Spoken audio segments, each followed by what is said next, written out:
नशिबाचा तो निर्णायक आठवडा. मिथुन राशीसाठी हा आठवडा केवळ सामान्य नाही तर जीवनाचा पूर्ण प्रवाह बदलवणारा ठरणार आहे. अनेक महिन्यांपासून तुम्ही एका निर्णयाची, एका उत्तराची किंवा एखाद्या संधीची वाट पाहत होता. अनेकदा वाटलं की आता काहीच होणार नाही. नशिबाने दरवेळी एक पाऊल मागे ओढलं.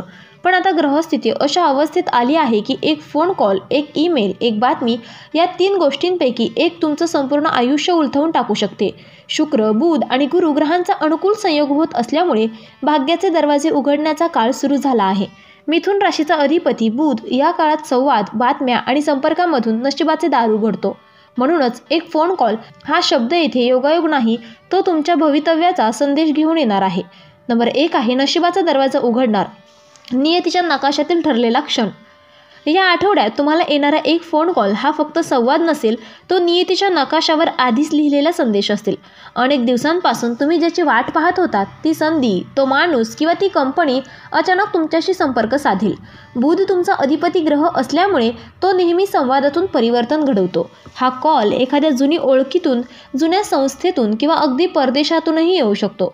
काहींसाठी हा कॉल म्हणजे करिअरमध्ये मोठा टर्निंग पॉईंट, तर काहींसाठी जीवनातील नवीन नात्याची सुरुवात असेल.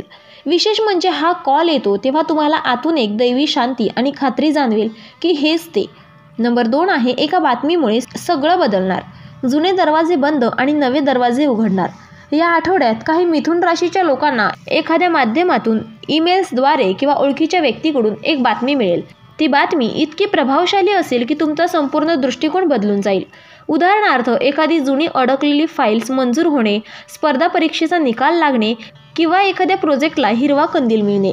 ही बातमी ज्याची वाट पाहत होता त्या गोष्टी पूर्तता करेल.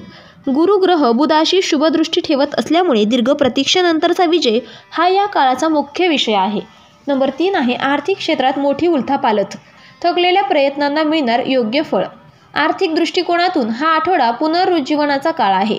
काही काळापासून ज्यांना पैशांची तंगी, कर्ज किंवा गुंतवणुकीचे अडथळे होते त्यांच्यासाठी आता सकारात्मक प्रवाह सुरू होणार आहे.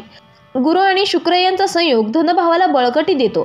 जुनी गुंतवणूक अचानक वाढेल, एखादा थकलेला व्यवहार पूर्ण होईल किंवा अडकलेला पैसा परत मिळेल. व्यावसायिक मिथुन राशीसाठी हे आठवडे टर्निंग पॉईंट असतील. नवीन ग्राहक, भागीदारी किंवा बाहेरील मार्केटमधून मिळणारे प्रस्ताव लाभदायक ठरतील.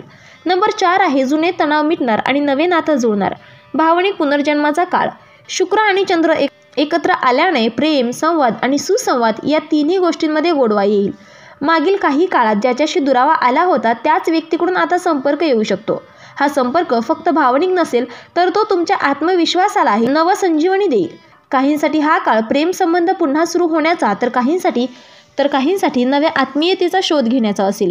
ज्यांनी जुन्या नात्यांमध्ये कटुता अनुभवली होती त्यांना आता कळेल की सर्व काही ब्रह्मदेवाच्या योजनेनुसार घडत आहे. नंबर 5 आहे कामाच्या ठिकाणी आश्चर्यकारक बदल. प्रयत्नांचं सोनं होणार.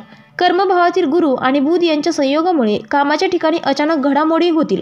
वरिष्ठांकडून स्तुती, बढती, नवीन जबाबदारी किंवा प्रतिष्ठित प्रोजेक्ट हातात मिळू शकतो. काहींसाठी जुन्या नोकरीचा कंटाळा संपेल आणि नवीन दिशेचा विचार सुरू होईल. या काळात तुम्ही घेतलेले निर्णय दीर्घकालीन लाभ देणारे असतील. म्हणूनच येणाऱ्या संधीला घाबरू नका. जी गोष्ट आज अवघड वाटते तीच उद्या तुमच्या प्रतिष्ठेचा पाया ठरेल. नंबर 6 आहे आरोग्याच्या दृष्टीने आराम आणि संतुलन. मन स्थिर होण्याचा काळ.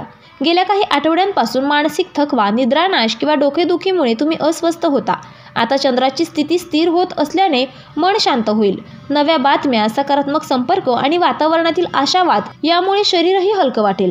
ज्यांना जुन्या आजारांमुळे त्रास होत होता त्यांना योग्य उपचार मिळतील किंवा त्यांच्या आरोग्यात सुधारणा दिसेल. मनाचा भार उतरल्यावर शरीर आपोआप बरं होऊ लागते. हेच तुम्हाला या आठवड्यात जाणवेल. नंबर 7 आहे कौटुंबिक आयुष्यात समाधान आणि समरसता.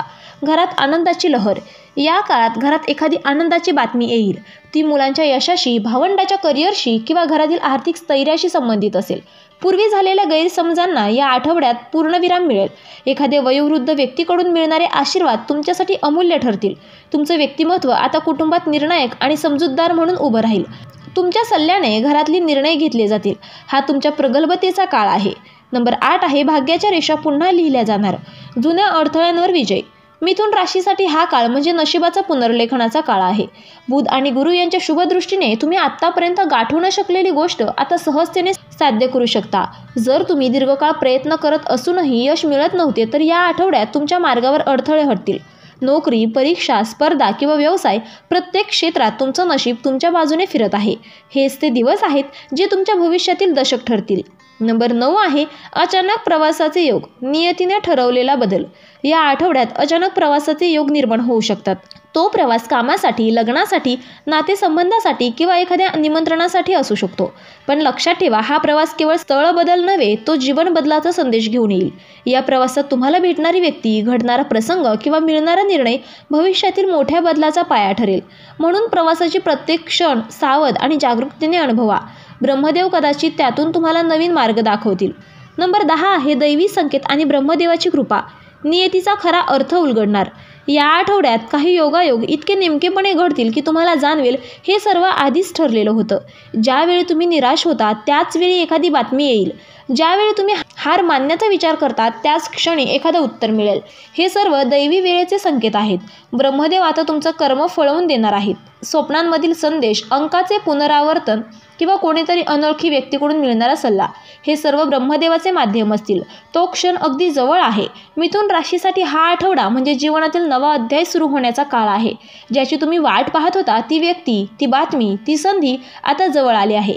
एका फोन कॉलने, एका वाक्याने किंवा एका दस्तऐवजाने तुमचं संपूर्ण भविष्य बदलू शकतं.